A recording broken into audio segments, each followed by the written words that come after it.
राधे राधे दोस्तों। आज हम आपको 16 सोमवार व्रत कथा सुनाने जा रहे हैं। अगर आपको कहानी अच्छी लगे तो वीडियो को लाइक करके चैनल को सब्सक्राइब जरूर कर दें। तो चलो कहानी शुरू करते हैं। बहुत समय पहले की बात है। मृत्यु लोक में भ्रमण करने की इच्छा करके एक समय श्री भूतनाथ भगवान महादेव जी माता पार्वती के साथ पधारे। वहाँ भ्रमण करते करते विदर्भ देशांतर्गत अमरावती नाम की अति रमणीक नगरी में पहुँचे। अमरावती नगरी अमरापुरी के सदृश सब प्रकार के सुखों से परिपूर्ण थी।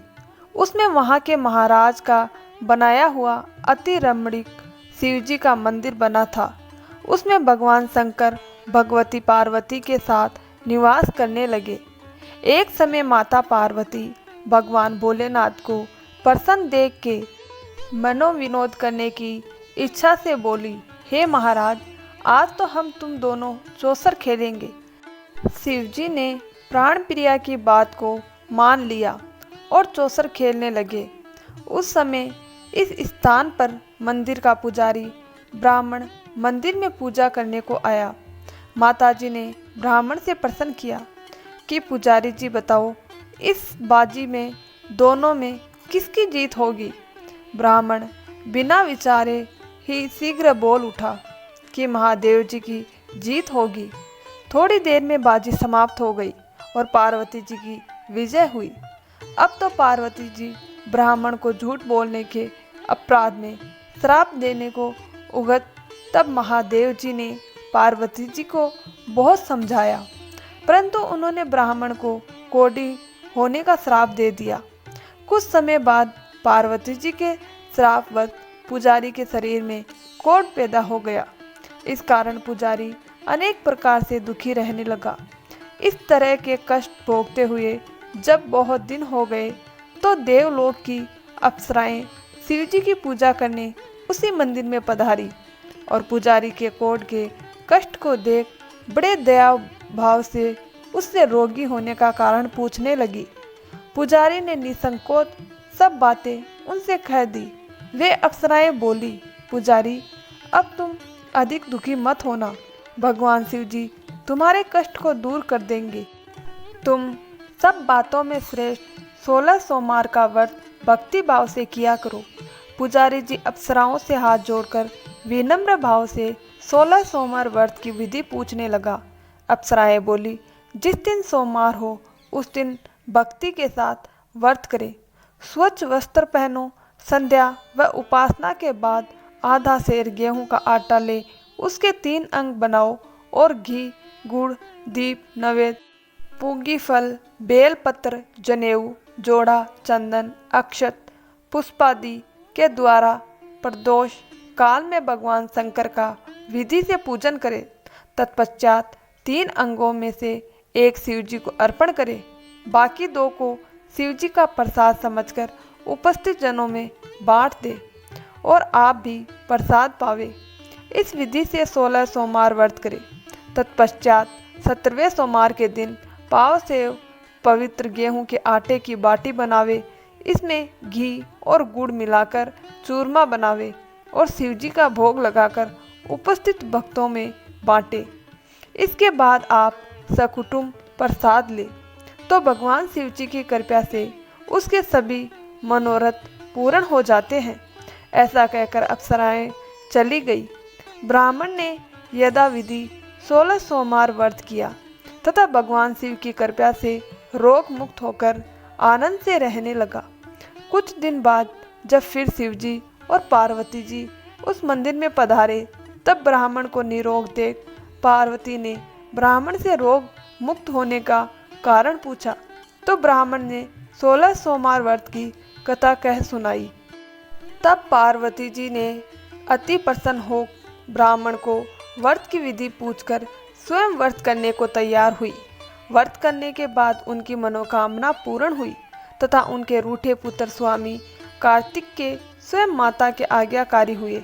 परंतु कार्तिकेय जी को अपने यह विचार परिवर्तन का रहस्य जानने की इच्छा हुई और माता से बोले, हे माता जी, आपने ऐसा कौन सा उपाय किया जिससे मेरा मन आपकी ओर आकर्षित हुआ।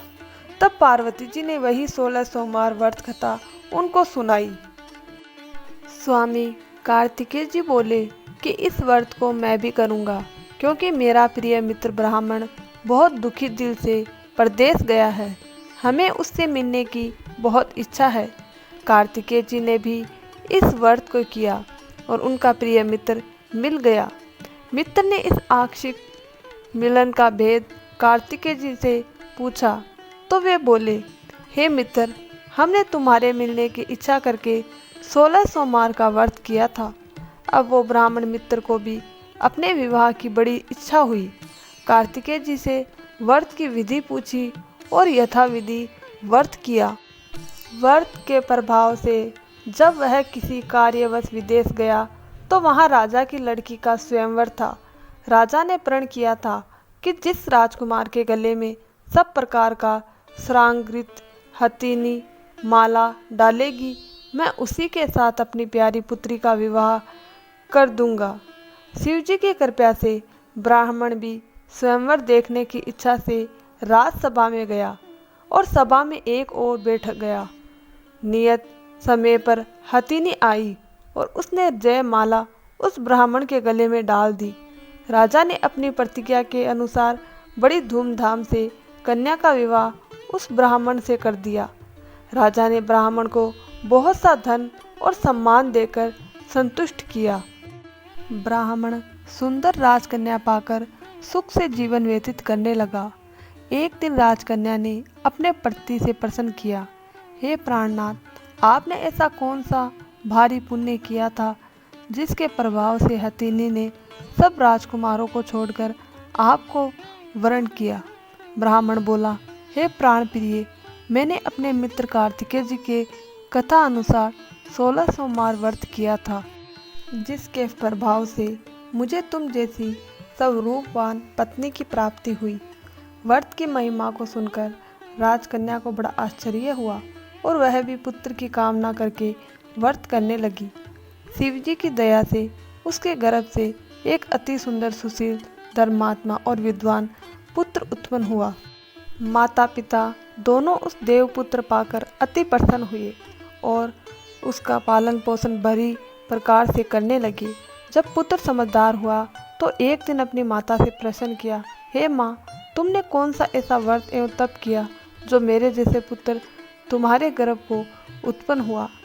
माता ने पुत्र का प्रबल मनोरथ जान करके अपने किए हुए 16 सोमवार व्रत की विधि के सहित पुत्र को बताया। पुत्र ने सब तरह के मनोरथ पूर्ण करने वाले व्रत को सुना तो वह भी इस व्रत को राज्याधिकार पाने की इच्छा से हर सोमवार का यथाविधि करने लगा। तो एक दिन एक देश के वृद्ध राजा के दूतों ने आकर उसको राज कन्या के लिए वरण किया।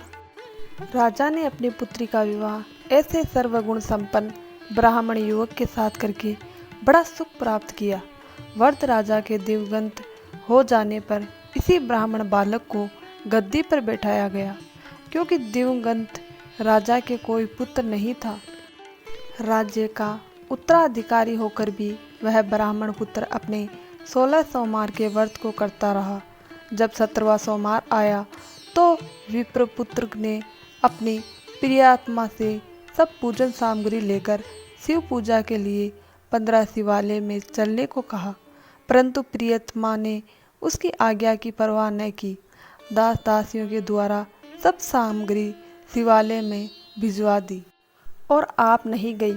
जब राजा ने शिवजी की पूजन समाप्त किया तब एक आकाशवाणी राजा के प्रति हुई, हे राजा, अपनी इस रानी को राजमहल से निकाल दे, नहीं तो तेरा सर्वनाश कर देगी।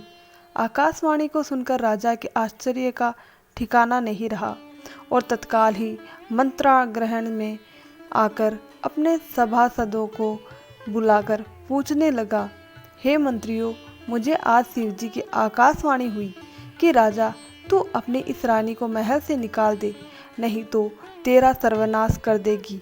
राज्य में मंत्री तथा सभासद आदि सब बड़े विस्मय और दुख में डूब गए, क्योंकि जिस कन्या के कारण राजा को राज्य मिला है उसी को निकालने का यह जाल रच रहा है।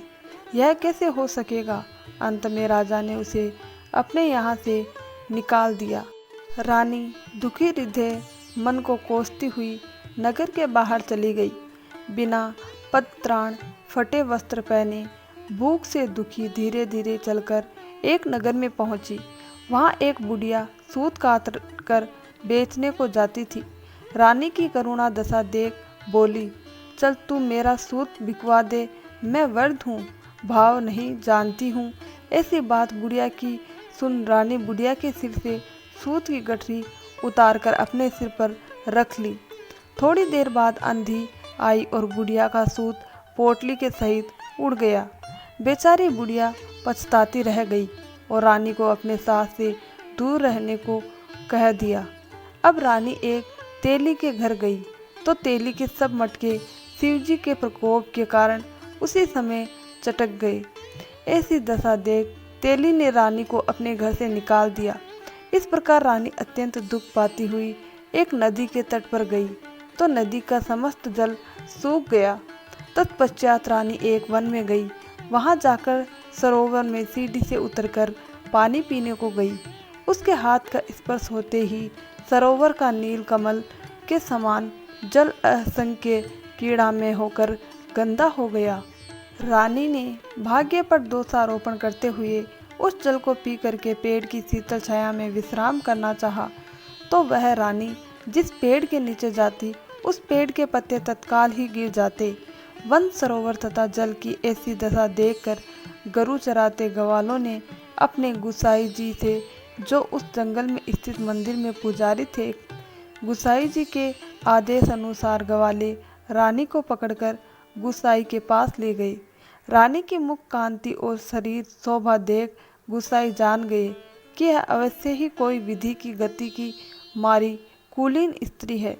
ऐसा सोचकर पुजारी जी ने रानी से कहा, पुत्री, मैं तुमको अपनी पुत्री के समान रखूंगा, तुम मेरे ही आश्रम में रहो। गुसाई के ऐसे वचन सुनकर रानी को धीरज हुआ और आश्रम में रहने लगी। परंतु आश्रम में रानी जो भोजन बनाती उसमें कीड़े पड़ जाते, जल भर के लाती तो उसमें कीड़े पड़ जाते। अब तो गुसाई जी भी दुखी हुए और रानी से बोले, हे पुत्री, तुम्हारे ऊपर कौन से देवता का कोप है जिससे तुम्हारी ऐसी दशा हुई। पुजारी की बात सुन रानी ने शिवजी महाराज के पूजन का बहिष्कार करने की कथा सुनाई तो पुजारी शिवजी महाराज की अनेक प्रकार से स्तुति करते हुए रानी से बोले, हे पुत्री, तुम सब मनोरथों को पूर्ण करने वाले 16 सोमवार व्रत करो, उसके प्रभाव से अपने कष्ट से मुक्त हो सकोगी। गुसाई की बात सुनकर रानी ने 16 सोमवार व्रत की विधि संपन्न किया और 17वें सोमवार को पूजन के प्रभाव से राजा के हृदय में विचार उत्पन्न हुआ कि रानी को गए बहुत समय व्यतीत हो गया, न जाने कहाँ कहाँ भटकती होगी, ढूंढना चाहिए। यह सोचकर रानी को तलाश करने के लिए चारों दिशाओं में दूत भेजे। वे दूत रानी को खोजते हुए पुजारी के आश्रम में पहुँचे। वहाँ रानी को पाकर पुजारी से रानी को मांगने लगे, परंतु पुजारी ने उन दूतों को मना कर दिया तो दूत चुपचाप लौट आए और आकर महाराज के सम्मुख रानी का पता बतलाया। रानी का पता पाकर राजा स्वयं पुजारी के आश्रम में गया और पुजारी से प्रार्थना करने लगा कि हे महाराज, जो देवी आपके आश्रम में रहती है वह मेरी पत्नी है। शिवजी के कोप से मैंने उसको त्याग दिया था। अब इस पर से शिवजी का प्रकोप शांत हो गया है, इसीलिए मैं इन्हें लेने आया हूँ। आप इनको मेरे साथ जाने की आज्ञा दीजिए। गुसाई जी ने राजा के वचन को सत्य समझकर रानी को राजा के साथ जाने की आज्ञा दे दी। गुसाई की आज्ञा पाकर रानी प्रसन्न होकर राजा के साथ महल में आई।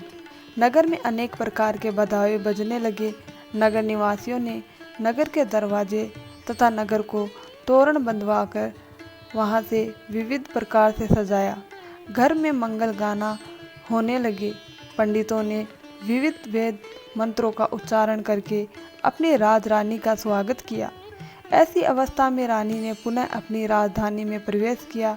महाराज ने अनेक तरह से ब्राह्मणों को दान आदि देकर संतुष्ट किया।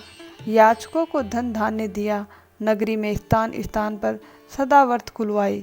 जहाँ भूखे लोगों को भोजन मिलता था। इस प्रकार से राजा शिवजी की कृपा का पात्र हो राजधानी में रानी के साथ अनेक तरह के सुखों का भोग करते हुए सोमवार व्रत करने लगा। विधिवत शिव पूजन करते हुए इस लोक में अनेकानेक सुखों को भोगने के पश्चात शिवपुरी को पधारे। ऐसे ही जो मनुष्य मन वचन और कर्म द्वारा भक्ति सहित 16 सोमवार का व्रत पूजन इत्यादि विधिवत करता है, वह इस लोक में समस्त सुखों को भोगकर अनंत में शिवपुरी को प्राप्त होता है। यह व्रत सब मनोरथ को पूर्ण करने वाला है। तो बोलो हर हर महादेव। दोस्तों, कहानी अच्छी लगी तो वीडियो को लाइक करके चैनल को सब्सक्राइब जरूर कर दें, और कहानी अच्छी लगी तो कमेंट में हर हर महादेव ज़रूर लिखें।